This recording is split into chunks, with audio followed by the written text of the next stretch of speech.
Welcome to this video.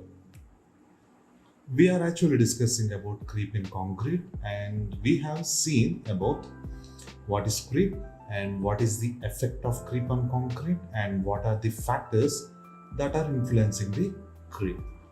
And in today's lecture, we are going to see how we are going to measure the creep in concrete. How do we measure creep in concrete?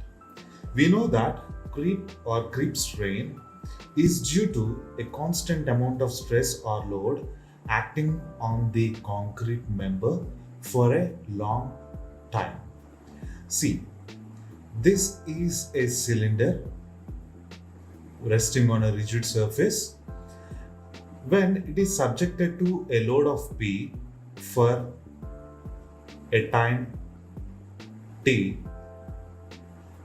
this load is what we call as sustained load, because this load is acting on this concrete specimen for a long time of T.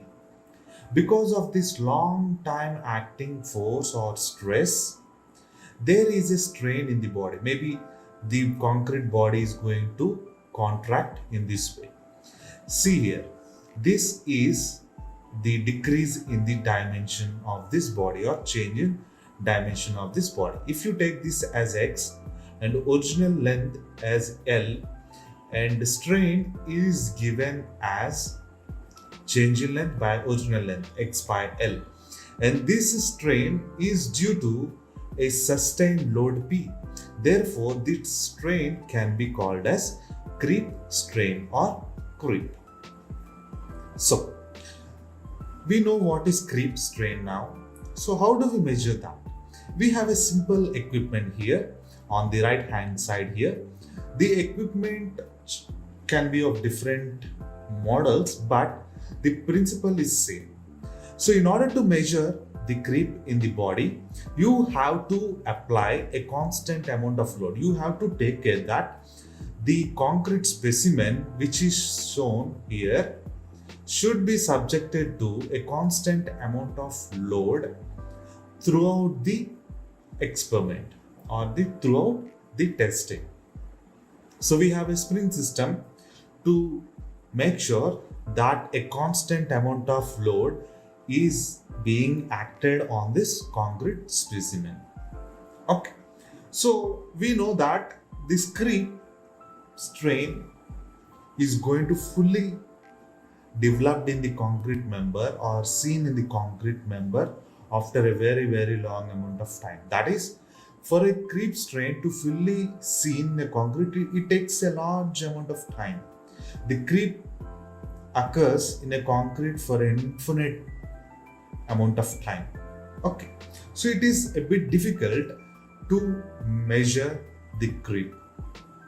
Okay, and moreover, we have a problem in measuring the creep in this manner, because we are applying a load here, and after time T we are coming to here and we are measuring taking the reading gauge what is the decrease in length of the specimen, and we are saying that as X as change in length, and it is creep strain.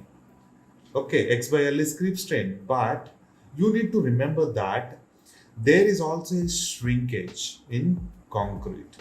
So we know that shrinkage occurs in concrete due to loss of water. So how the water is going to lose in this concrete, or how the concrete is going to lose this water?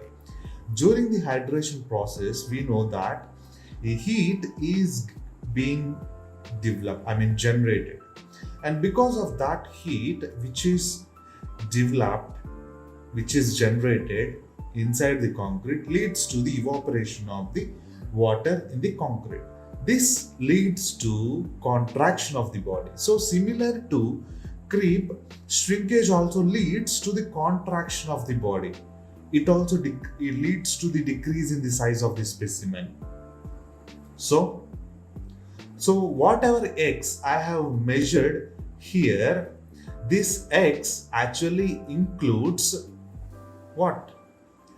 The change in length due to shrinkage and creep. So in order to measure creep strain, what I need to do is I need to deduct the change in length because of shrinkage from X. Okay, that seems to be simple, right? So how do I find that? So for example, see, total change in length is X. It is equals to change in length due to creep and change in length due to shrinkage. So if I wanted to find it, for example, this take as y and you take this as z, this as y and this as z. So x is equals to y plus z. So if I wanted to know what is y, the simple thing is find out what is z and y is equals to x minus z. So I can know what is x from the experiment and I need to find out what is z, change in length due to shrinkage. And then I can easily find out what is y. And now creep strain will be equals to y by L, original length of the specimen L. So how do you find out z? So it's simple. We need to prepare another test specimen and we have to find out what is the shrinkage. Okay, we are going to prepare another specimen and we are not going to apply any kind of load because shrinkage is happening because of loss of water, not because of load. So you prepare a specimen and leave it in the laboratory without disturbing it at a particular temperature. And when you are trying to measure the X, that is total change in length, in the first specimen, you also measure what is the Z, change in length, in the shrinkage specimen. So you find out that Z value from the second specimen and you deduct from X, you get Y. So this is that simple. Okay, so you can give this as here. I mean, you can say that this is Y and Y by L, this is X by L and this is Z by L, isn't it? But it is being said that this is not that simple. You cannot just simply take out the shrinkage strain from the total strain and tell this as the creep strain, because creep strain and shrinkage strain actually have a relationship. See, at a time 0 days, when you apply certain amount of load, what happens is you are going to see an immediate amount of deformation, and that deformation is nothing but elastic strain. So as soon as you applied a load or a stress on a specimen, at that instant of time there is going to be seen a strain in the body, and that is elastic strain, or you know that it is also called as instantaneous strain.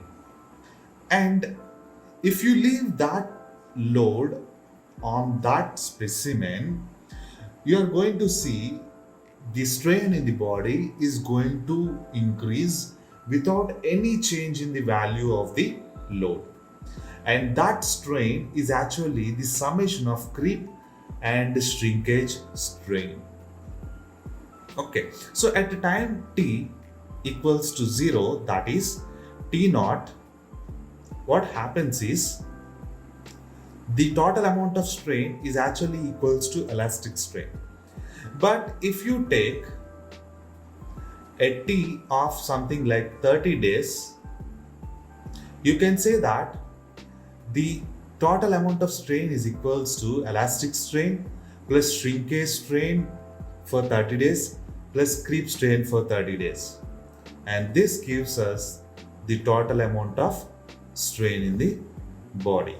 From this graph, you also can understand that the strain due to creep increases with respect to time, but the rate of increase in strain due to shrinkage comes to halt or does not change after a certain amount of time. After fully undergoing shrinkage, there is not going to be any shrinkage increase. Therefore, the curve is going to become flat. But as you can see here, the creep strain keeps on increasing. But you can see with passes of time, the curves tries to become flat. That is, the rate of increase in creep strain is going to decrease as the time passes by. And moreover, it is assumed that creep continues to increase and reaches limiting value after infinite amount of time. I mean, I do not know when the creep is going to creep graph is going to become halt. I mean, this is going to be flat curve. I do not know what is this time. This time is infinite. Okay, but it is estimated that 26% of 20-year creep occurs in 2 weeks, 55% of 20-year creep occurs in 3 months, and 76% of 20-year creep occurs in 1 year. So, what is that? It is simple. For example, if a concrete structure or a concrete member lifetime is 20 years, lifetime is 20 years, and if a load is applied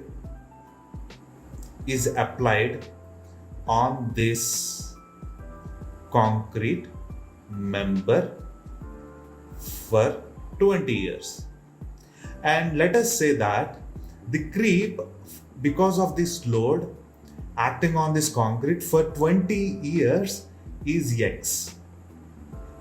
X is the creep for 20 years. So, after 2 weeks, you are going to see a creep in concrete which is equals to 26% of 20 years. That is, at 2 weeks after, I mean, you can write this as this. After 2 weeks of applying of load, the creep is going to be 0.26 times of x in the concrete. అంటే 20 సంవత్సరాల్లో దాంట్లో ఏదైతే creep వస్తుందో అందులో 26% అనేది 2 వీక్స్లోనే వచ్చేస్తుంది. So what ever the creep that is going to occur over the period of 20 years is going out of that 26% of that value of that creep is just seen in 2 weeks, and 56% or 55% is seen in 3 months, and out of the total 76% is seen in 1 year, and remaining 24 to 25% is going to be seen or being induced in the concrete for the next 19 years. Okay, the rate of increase in creep strain keeps on decreasing. It tries to become flat.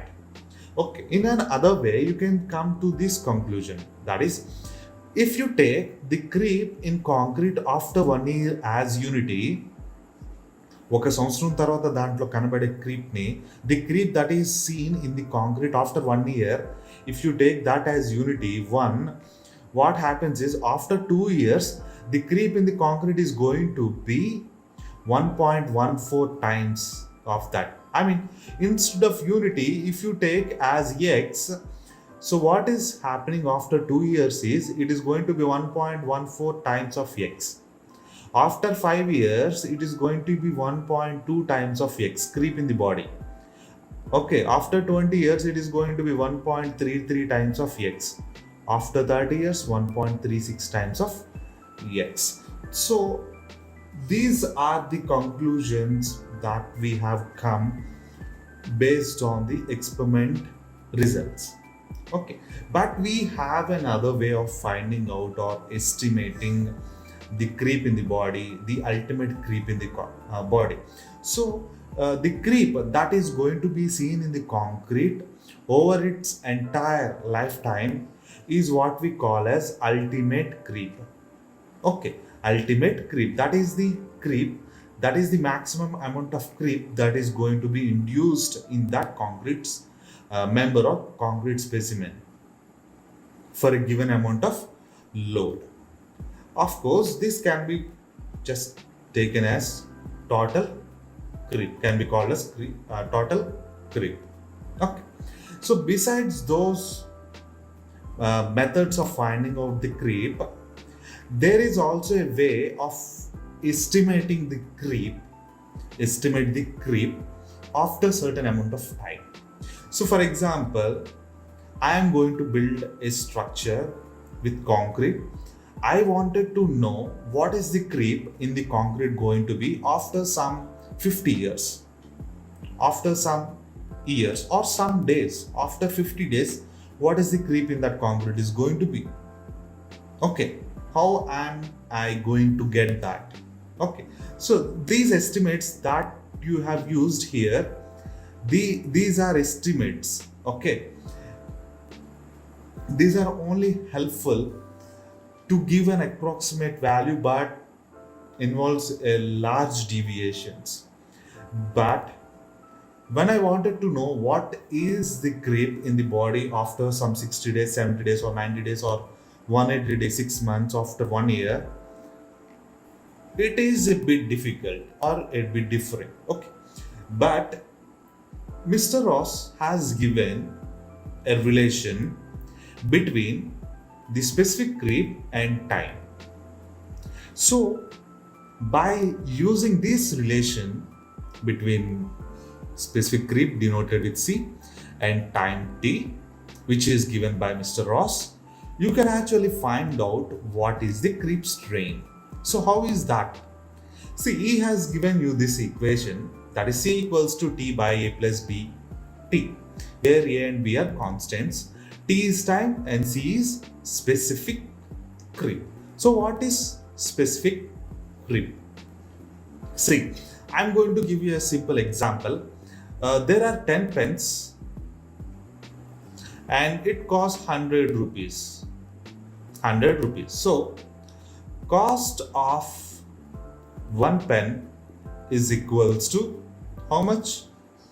100 rupees divided by 10 pence, which is equals to 10 rupees per 1 pen, right? Per pen.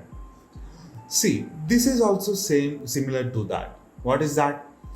When this total amount of this is taken as stress and this is taken as creep strain. Okay, so 100 rupees is taken as creep strain and 10 pence is taken as stress. So this much amount of creep strain is occurred due to this much amount of stress or load, isn't it, right? Creep strain occurs because of certain amount of load. So this creep strain divided by the stress it is which caused it will give you C, similar to this. So what does this C indicate? C is the ratio of creep strain to the stress that is causing that creep strain. So finally you will get the creep strain in the body per unit amount of stress. For example, if the total creep strain is something like 0.11 and the stress is something like 100 Newton per mm square. So what do you get? You get 0.11 divided by 100 Newton per mm square. So you are going to get something like 0.11 divided by 100 Newton per mm square. You can just calculate that, you get some value, something like how much you get, 0.0011 Newton per mm square. See here, creep strain is 0.11, but the specific creep is actually the creep strain per unit amount of stress. So that is going to be 0.0011 Newton per per Newton mm square. Okay, so this Ross has given a relationship between this creep specific creep and time. So when you use this equation and plot on the graph, if a graph is drawn between time t on x-axis and t by c on y-axis, it is going to give a straight line where b is going to be the slope of that graph or the line, straight line, and t by c and intercept on t by c is going to be a, as you can see in this graph. So when you conduct an experiment and are able to plot this graph even for a little amount of time, since you know that this relation is going to give a straight line, you can find out what is the slope of this line b and what is the intercept a.